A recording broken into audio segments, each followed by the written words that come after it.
Hi, friends, and welcome back. I'm so glad you're here to join me today. Our story is about a little girl who is learning to speak English. Let's find out what happens. Let's get started. I hate English. I Hate English by Ellen Levine, illustrated by Steve Bjorkman. I hate English, Maymay said in her head in Chinese. Maymay was smart in her school in Hong Kong in Chinese, but her family moved to New York. She didn't know why. She didn't want to move, and she said all that in Chinese. Chinatown in New York was okay. People looked like people she knew. People talked like people she knew in Chinese. In New York, in school, everything happened in English. Such a lonely language. Each letter stands alone and makes its own noise, not like Chinese. Sometimes English letters fight each other. We will go on a class trip, the teacher said in English. T-R-I-P, thought Maymay. The letters T and R bang against each other, and each keeps its own sound, not like Chinese. Maymay loved Chinese, especially writing. Fast strokes, short strokes, long strokes, the brush, the pen, the pencil, all seemed to fly in her hand, but that was Chinese. Maymay wouldn't speak in school. Most of the time she understood what her teacher said, but everything was in English, and Maymay wouldn't speak English. One day her cousin Bing took her to the Chinatown Learning Center. Students brought their homework for help, but not Maymay. She wouldn't work in English. Tutors helped the older ones with their English. Maymay helped the little ones with arithmetic. She was good at arithmetic. Numbers weren't English or Chinese. They were just numbers. Maymay loved the center. She talked and listened and explained and argued. She did everything in Chinese.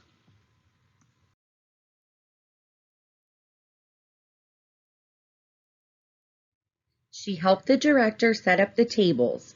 She played ping pong and checkers. She sang songs.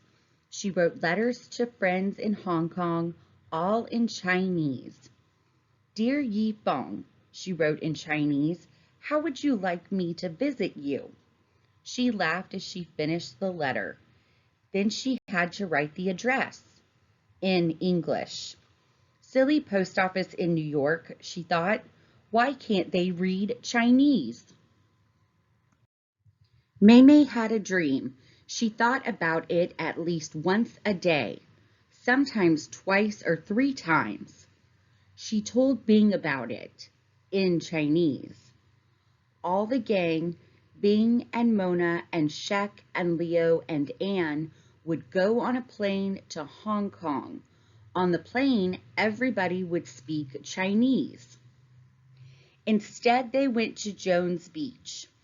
With the director, Maymay and her friends rode on 3 trains and 1 bus. They brought lunch, bathing suits, towels, and empty pails. The trip took 2 hours, and they talked and joked the whole way in Chinese. Leo and Bing buried themselves in the sand. Anne and Mona built a castle on top of them. Shek, said Maymay, let's dig for shellfish. And off they went with their pails. You can't eat those, said the lifeguard. Maymay smiled and kept on digging. He probably doesn't know how to cook them, Shek said in Chinese. She was right. The director made a fire in the picnic area and cooked the shellfish. Nobody said a word. everybody was busy, very busy eating. At last, Maymay looked up and said, "Delicious," in Chinese. And then one day, a terrible thing happened. A teacher came to the learning center to help Maymay with English. Who was this person with short hair and blue eyes?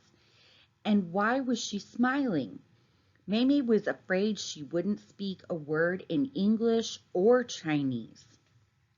"Hello, I'm Nancy," the person said. She pointed to an empty table. "Let's sit down." Maymay understood the teacher's English. The teacher had a book and she read a story. Maymay forgot that she didn't want to listen. The story was interesting, even if it was in English. It was about a boy who lived in New York more than 100 years ago. His family wanted to move to California. Maymay knew about California. She smiled to herself as she thought about California in Chinese. The teacher read on. The family crossed the country in a covered wagon. Covered wagon, thought Maymay. She didn't know the words for covered wagon in Chinese. Maymay didn't want to hear any more. She didn't want English to have words that she didn't know in Chinese. She felt sad and a tear slid down her cheek. She didn't want the teacher to see, but the teacher did see and said, "Let's stop for today," in English. That night in bed, Maymay felt afraid again. She wasn't sure why. She felt she might lose something. She felt she had lost something. She felt she would lose something. "Good night," her mother said in Chinese. "Good night," answered Maymay without thinking in English. And then she fell into a deep sleep. She dreamt about Hong Kong. In the dream, she went to see Yi Fong. But Yi Fong said, "Who are you?" in English. "Who am I?" dreamt Maymay. "I don't even remember my name." She woke up shouting, "I am Maymay," in Chinese. The next day, Maymay was mad. She stared at the teacher. She glared at the teacher. And then she said, "I don't care," to the teacher in English. "Very good," said Nancy. "I knew you could speak English." "But I don't think you really want to learn," Nancy continued, "and that's too bad." "Why is it too bad?" thought Maymay in Chinese. The teacher seemed to read her mind. "Because in America, almost everything happens in English. Don't you want to go to an American movie? Don't you want to ask for pizza? Don't you want to have an ice cream cone? Don't you want to read the signs at the zoo? Don't you want to talk with me? I want to talk with you," said Nancy in English. Maymay turned away. She wanted to tell Nancy that she liked her, but all she could say was, "I'm sorry," in English. Nancy suddenly jumped up. "Get your coat," she said to Maymay. "We are going to take a walk." Maymay said goodbye to Shek in Chinese. On the street, a strange thing happened. Nancy didn't ask Maymay to talk. Nancy didn't care if Maymay talked. Nancy didn't want Maymay to talk. Nancy was talking in English. She told Maymay about her third grade teacher. She told Maymay about her favorite book. She told Maymay that she loved tomatoes and potatoes. She told Maymay about Mr. Schwartz, her dog. She told Maymay everything, it seemed, in English. Maymay thought about her school. She thought about her favorite book. She thought about Sharshuwao, her favorite food, and she thought about Shufa, her cat, in Chinese. But Nancy wouldn't stop talking. She went on and on and on. "Forever talking!" yelled Maymay in English. Nancy didn't seem to hear. She kept on talking. She started reading the store signs. She read the names forwards and backwards. Sang Ping became Nip Nop. Maymay became I am. And still Nancy talked in English. "Stop!" cried Maymay. She couldn't stand it any more. She felt invisible. "I want to talk," she shouted in English. And before she could think about what she was doing, Maymay began. She talked about Children's Day in Hong Kong. "You get lots of presents." She talked about the dragon dances on Chinese New Year. She talked about her street in Hong Kong and all her friends nearby. She talked for 22 minutes without stopping, in English. Nancy was laughing, and as Maymay talked, Nancy laughed more and more. Maymay started to smile. Then she laughed a little, and then she shook with laughter. They both laughed so hard neither one could say a word in English or Chinese. "Thank you," said Nancy as she gave Maymay a hug. "For what?" asked Maymay, still laughing.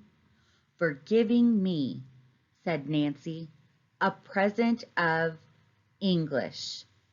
"You are welcome," said Maymay, and to this day Maymay talks in Chinese and English whenever she wants. Welcome back, friends. What a great story. I think it would be really difficult to move to a new country and have to learn the language. Have you ever had to move to a new country and learn a new language to speak? How did that make you feel?